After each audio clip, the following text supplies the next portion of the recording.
میں صرف آپ کو اس کی شکل دکھانے کے لیے کتاب لایا ہوں. اس پر بین ہے دنیا میں, اس پر دنیا میں, اس کا نام ہے Jewish conspiracy, the protocols of the learned elders of Zion. یعنی یہ صہیونی سازشوں پر مشتمل پورا مجموعہ ہے. ایک وقت تک جس کے پاس یہ کتاب ہوتی اس کی سزا سزائے موت تھی. آج بھی امریکہ اور CIA کے ذریعے پوری دنیا میں کتاب پر بین ہے. کیوں؟ اس کتاب میں درج ہے یہ یہودیوں کی اور صہیونی وڈیروں کی میٹنگز کا مجموعہ ہے. اس میں منصوبہ بنایا گیا کہ کس طرح ہم مختلف طاقتوں کو انوالو کر کے پوری دنیا اور مشرق وسطی اور 2/3 عالم اسلام پر یہودی سلطنت قائم کریں گے. ہمارا موقف یہ ہے کہ یہ نیو ورلڈ آرڈر اس یہودی صہیونی سازش کی ایک کڑی ہے کہ جو 2/3 عالم اسلام اور مشرق وسطی پر مشتمل دی گریٹر اسرائیل کے نقشے کے مطابق ایک عالمی یہودی سازش بنائی جا رہی ہے, اور اس کی پشت بنائی کرنے والا امریکہ ہے.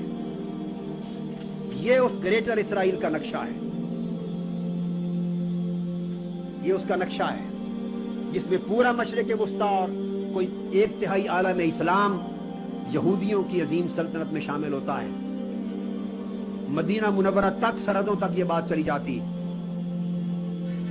اب میں واضح کرنا چاہتا ہوں کہ اسرائیل کی یہودی لابی کا ایک فائنانس ایکسپرٹ, امریکہ کے صدر روزویلٹ کا ایڈوائزر, امریکن ایک صدر روزویلٹ کا ایکسپرٹ فائنانس کا ایڈوائزر, ایک یہودی اسرائیلی نمائندہ جس کا نام جیم پی واربرگ ہے. جیم پی واربرگ, اس نے 17 فروری 1950 کس تاریخ کو نے یہ اعلان کیا تھا, 50 میں آج سے 51 سال پہلے کی بات بتا رہا ہوں. اس نے کہا وی شل have world government whether we like it or not. The only question is whether the world government will be achieved by conquest or consent. اس نے اعلان کیا تھا کہ ہم یہودیوں نے یہ فیصلہ کر لیا ہے کہ ہم عالمی حکومت قائم کریں گے. وہ عالمی حکومت جدید عالمی نظام ہے, نیو ورلڈ آرڈر. اس کے پس منظر میں وہ یہودیوں کی عالمی حکومت کا منصوبہ ہے, قائم کریں گے. اور کہتے ہیں کہ اب سوال صرف یہ ہے کہ آیا یہ جنگ کے ذریعے قائم کی جائے یا مذاکرہ یا سیاسی حکمت عملی سے حاصل کی جائے.